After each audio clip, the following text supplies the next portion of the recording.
¿Puedes imaginarte pasar de ser un meme andante a convertirte en Balón de Oro? De fallar en un club enorme en crisis a otorgarle su primera gloria europea a un club que no podía conseguirla? Eso le sucedió a Ousmane Dembélé. Su carrera es toda una montaña rusa y veremos cómo pasó de ser un desastre a convertirse en el mejor del mundo. Comencemos.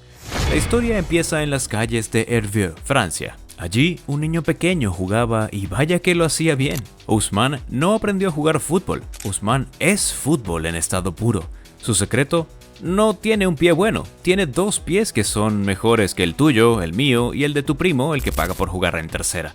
Los ojeadores se frotaban los ojos. Es zurdo, es diestro. El muchacho usaba las dos piernas. Del Rennes al Borussia Dortmund en un parpadeo. En Alemania, la Bundesliga se convirtió en su patio de recreo, 10 goles y 22 asistencias en una sola temporada.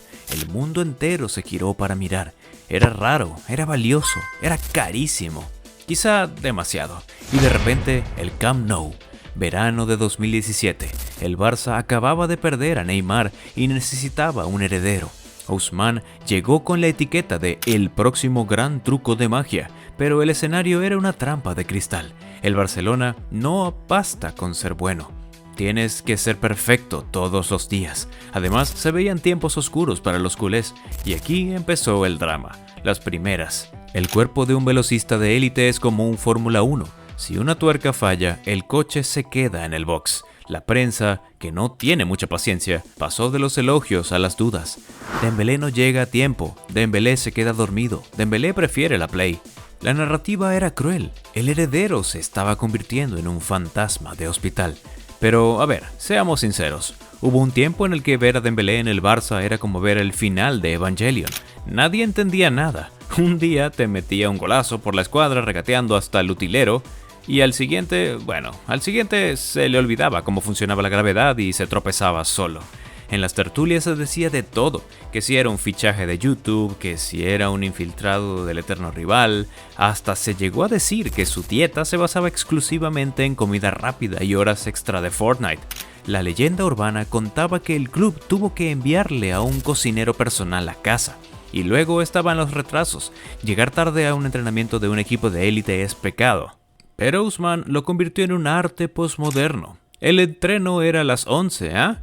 Bueno, pensé que era la hora de despertarme. Se convirtió en el rey de los memes, que si se quedaba dormido, que se jugaba a la Play hasta las 4 de la mañana, que si no sabía si era zurdo o diestro, que ni él mismo lo sabía. Le preguntaron en una entrevista y de hecho dudó. Era el caos personificado. El barcelonismo pasaba del "oh" al "no, Ousmane, por Dios", en apenas 3 segundos. Fue una montaña rusa, donde el ticket costaba 105 millones y el cinturón de seguridad a veces no abrochaba.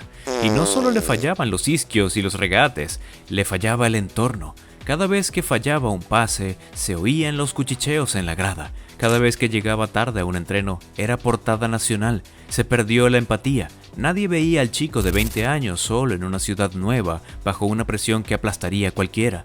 Se decía que comía mal, que no dormía. Se convirtió en el meme favorito de las redes sociales. Pero mientras el mundo se reía, Ousmane acumulaba una rabia silenciosa. Su identidad se estaba fragmentando en 1000 opiniones ajenas. Pero el talento seguía ahí, encerrado bajo capas de vendas y decepción. Muchos pensaron que se rendiría, que se iría por la puerta de atrás, pero la marcha de Barcelona no fue una rendición, fue una evacuación estratégica. Dembélé necesitaba un lugar donde no fuera el reemplazo de Neymar, sino el pilar de un proyecto. París apareció en el horizonte. El PSG le ofreció algo que no tenía en España: un plan preventivo, una estructura que cuidaría al atleta antes que el jugador. Volver a Francia era volver a casa, a un ecosistema donde Luis Enrique, quien siempre creyó en él, le daría las llaves del equipo. Era hora de cambiar el chip. Entonces llegó la reconstrucción. ¿Cómo se arregla a un jugador que se rompe? Con paciencia y conciencia. La reconstrucción de Ousmane empezó en el gimnasio, lejos de las cámaras, con un cambio mental. Aprendió que la terapia es tan importante como el entrenamiento.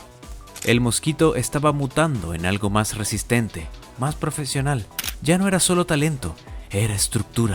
Con el cuerpo sano, el fútbol fluyó, pero era un fútbol diferente. El Dembélé del París ya no tira caños solo por diversión. Ahora hay un propósito. Aprendió a leer los espacios, a saber cuándo tiene que ser un avión por la banda y cuándo tiene que ser el arquitecto que se asocia con sus compañeros. Sus estadísticas comenzaron a reflejar otra historia. En la temporada de 23-24 se convirtió en el máximo asistente de la Ligue 1 con 8 pases de gol, sumando una influencia total en el juego ofensivo del equipo. Ya no eran chispazos aislados, era un bombardeo constante. Su capacidad para generar peligro se disparó a niveles de élite mundial, sumando ya más de 150 asistencias en su carrera profesional. Los grandes jugadores se reconocen en las noches en las que la tensión convierte cada toque en una prueba. En esa temporada clave apareció en partidos que pesaban, goles que rompían empates, asistencias que desencadenaban remontadas, apariciones que cambiaban el pulso de la eliminatoria. Aquella eliminatoria de Champions contra su ex equipo fue el examen final. Marcó, celebró con gusto y demostró que ya no le pesaba la responsabilidad.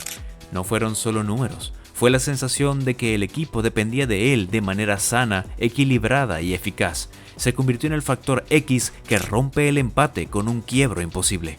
La cima llegó después de meses de constancia. El mundo tuvo que rendirse ante la evidencia.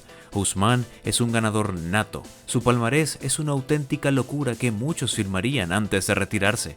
Es campeón del mundo con Francia y campeón de la Nations League.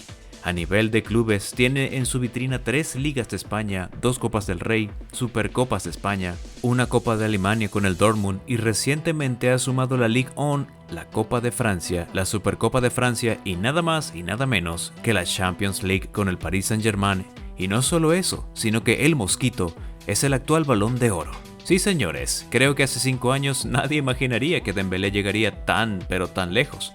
Casi nada, ¿eh? El trofeo fue la culminación de su proceso. No solo un premio al talento, sino una validación del método, la resiliencia y un poco de picardía. Si hay una moraleja en esta historia, es sencilla y dura. El talento no se sostiene por sí solo. Necesita cuidado, un proyecto que lo proteja, no como el Barça en su momento, decisión para afrontar cambios y la humildad de trabajar en lo que nadie ve. Ousmane tuvo que aprender a palos que el fútbol profesional es un 20% de magia y un 80% de lo que nadie ve.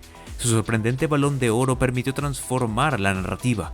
Ya no solo se hablaba del potencial ininterrumpido, sino de la capacidad de volver y mejorar.